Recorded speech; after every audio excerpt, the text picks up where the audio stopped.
we're seeing, a real reshaping of the global landscape right now. And a key question is, well, where did the European Union fit into all this? Mm-hmm. There's this growing concern that instead of actively shaping things, the EU might just end up, reacting to norms set by others, becoming a norm taker. Yeah, that's a major theme. Yeah. And it's fascinating how the sources you've gathered, they all seem to point towards this very dynamic. Right. We have this detailed legal perspective from Verfassungsblog, which really frames Elon Musk's recent activities in Europe as, well, a significant wake-up call. Yeah. About foreign interference. Yeah, wake-up call, yeah. But then alongside that, we've got, public sentiment bubbling up on Reddit, business news about Tesla's ups and downs. Performance, yeah. And then this whole scrutiny of potential conflicts of interest tied to Musk's role in the U.S. government. It's quite a mix. Exactly. So for this deep dive, we've pulled together this compelling mix. Expert legal analysis, those raw online reactions, key business data, and some investigative reporting. Mm-hmm. Our mission today, really, is to try and understand the genuine concerns sparked by Elon Musk's actions in Europe, and maybe more importantly, what those actions tell us about the EU's own strengths and maybe vulnerabilities in its legal and political setups. Okay, so that Verfassungsblog analysis, it argues pretty strongly that European leaders really need to see Musk's, let's say, engagement in European politics as this critical warning sign. Foreign interference. Right, not just noise. Not just noise. And they make the point, look, the EU has shown it can react to big crises, right? Ukraine, COVID-19. Yeah, it stepped up. It did. But the big question mark, the article suggests, hangs over whether the EU actually has a cohesive long-term strategy, to proactively defend its core values and rights in this rapidly changing world. And this is where it gets really interesting, I think. Yeah. Because the article points out that while there's loads of talk about, strategic autonomy, digital sovereignty, boosting competitiveness. All the buzzwords. But the EU's member states don't actually seem to have a truly unified vision for how to get there. Like, everyone sees the storm coming, maybe, but there's no agreement on the best way to sail through it. Precisely. And the article doesn't just talk in hypotheticals. It gives some really concrete examples of what it sees as, tangible threats to these democratic foundations. Okay, like what? Well, they specifically point to Musk's activity on X, his pretty pointed messages about the German chancellor and president. Ah, yes. And that interview where he seemed to back the AfD party. These are seen as, pretty direct attempts to sway public opinion just before a major election. Right, and it wasn't just Germany, was it? The article also gets into the Romanian presidential election. Yeah, that was quite something. This relatively unknown far-right candidate, Carolyn, yeah. He surprisingly gets into the second round. And declassified info apparently suggests Russian interference. We're talking coordinated bots on TikTok, cyber attacks, and even alleged covert campaign financing. I mean, the fact that there were apparently zero declared campaign expenses. Zero. That raises eyebrows, doesn't it?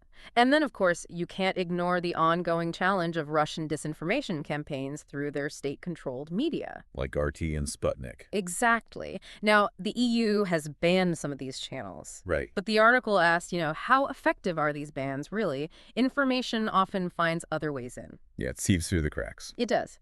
So the underlying concern that kind of ties these different events together is this idea that external actors, whether they're states or just very powerful individuals, are using modern communication platforms. Platforms they often control or at least influence heavily. Right, to influence European voters, and often through channels that aren't fully under European oversight. Okay, so faced with all this, what's the EU actually doing? How is it trying to respond?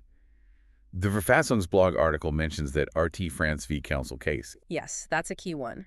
The General Court upheld the ban on RT broadcasting, and their reasoning was basically that these kinds of hybrid campaigns are essentially part of modern warfare. And that misinformation is a genuine threat to democracy itself. But it highlights this real tightrope walk, doesn't it? Yeah.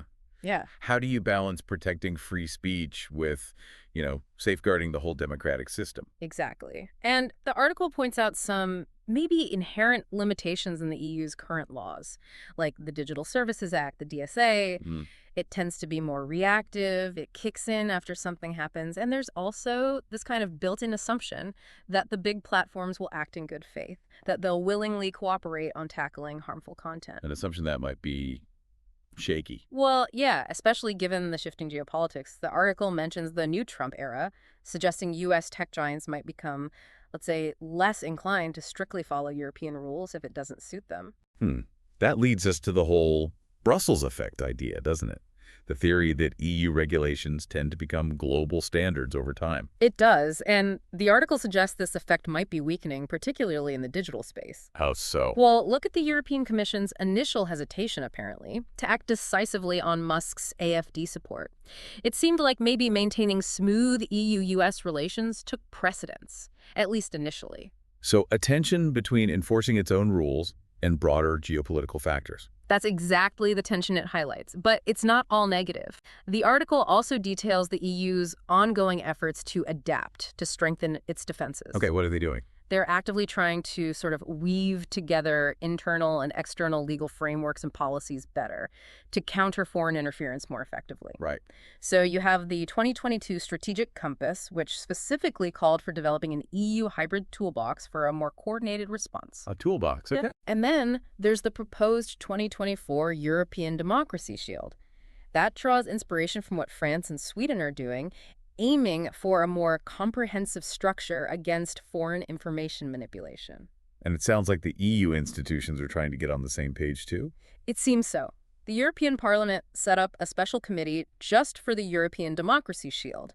And its job description, its mandate, even includes tackling cyber attacks on military targets. Wow. Okay, so that really blurs the lines between internal and external threats, doesn't it? Completely. And the European Commission also has its own dedicated project group on democracy, looking at both the internal and external sides of this interference problem. But there's always a but, isn't there? The article points out complexities. Yes, complexities around legal competences. Because when you start merging internal and external actions, the legal basis, the decision-making processes, they don't always line up perfectly within the EU system. Oh.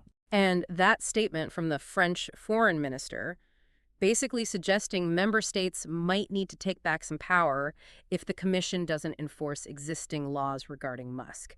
That really puts a spotlight on this underlying tension. Right. And didn't that RT France case also touch on this competence issue? It absolutely did. The Council justified the ban using the Common Foreign and Security Policy CFSP, that's the EU's external action framework. Okay. But the applicants argued, no, this is purely media regulation, which falls under different internal market rules. And the court sided with? The court sided with the external security argument, basically saying the EU has broad discretion here. But yeah, navigating these legal bases looks like it's going to be a key challenge going forward. Definitely sounds like it. And that situation in Romania, it really brings together all these multi-layered legal challenges, countering hybrid threats. It hits constitutional law, EU law, international law. It's all interconnected. So the Romanian Constitutional Court's decision to annul the election results, it wasn't just based on Romanian law. No, not solely. They actually referenced relevant EU rules on political advertising and even a soft law from the Venice Commission about the risks of non-transparent digital tech and undeclared campaign money. It's quite a legal tapestry they wove there. It is. And even though the European Court of Human Rights initially threw out Georgescu's complaint, the Verfassungsblog article thinks that ECTHR will likely revisit the whole issue of what states must do to combat election irregularities. Which brings us back to that fundamental rights dilemma, doesn't it? Exactly. How far can the EU and member states go in restricting certain rights, maybe platforms, maybe actors seen as anti-democratic, in order to protect the wider democratic process and everyone else's rights, like the right to a fair vote? Tricky balance. Very tricky. Now, the RT France ruling did offer a justification, grounding the restrictions in the need to protect democratic debate, peace, and security. But defining those limits precisely in new cases with new threats, that's where the legal battles will likely happen. Okay, let's pivot a bit now. Let's focus on Elon Musk's role inside the U.S. government. Because our sources, they raise some really, really pointed questions about potential conflicts of interest there. Yeah, the Reddit discussions, the MSNBC transcript, various news articles, they paint a picture that, well, definitely needs a closer look. Right. So it seems Musk was involved in this thing called the DOGE project, Yeah. Department of Government Efficiency. BOGE, yeah. The name itself sounds, well, pretty informal for a government role, doesn't it? It does. And the timing is interesting too, right?